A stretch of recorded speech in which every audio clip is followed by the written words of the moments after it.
Hello সবাই, আসসালামু আলাইকুম। আজকে আপনাদের জন্য মাইক্রোসফট এক্সেলের একটি ধারাবাহিক কোর্স নিয়ে আসলাম। এখানে খুব ছোট ছোট ভিডিওর মাধ্যমে আমরা এক্সেল শিখব। এর ফিচারগুলো হলো প্রতিটি ভিডিও হবে মাত্র 2 মিনিটের। প্র্যাকটিক্যাল উদাহরণসহ দেখতে পারবেন, ধাপে ধাপে পুরো এক্সেল শিখে ফেলতে পারবেন এবং সর্বশেষ এখানে আমরা বেসিক থেকে একদম অ্যাডভান্স পর্যন্ত শিখব।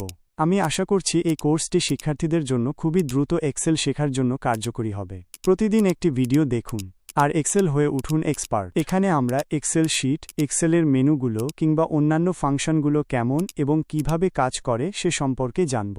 একটি এক্সেল ফাইলের এক্সটেনশন বা নামের শেষে ডটের পরে সাধারণত .xls বা .xlsx থাকে, আর স্ক্রিনে যেই আইকনগুলো দেখছেন সাধারণত সেগুলোই এক্সেলের আইকন হয়ে থাকে।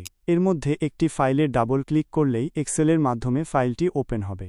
এক্সেলের ইন্টারফেসটা দেখতে এমন হয়, আর ভিতরের ডাটাগুলো লেখা থাকলে এমন দেখা যায়। আপনারা দেখছেন মাউস দিয়ে স্ক্রল করলে দেখবেন আপনার ডাটাগুলো ওপরে উঠছে এবং নিচে নামছে।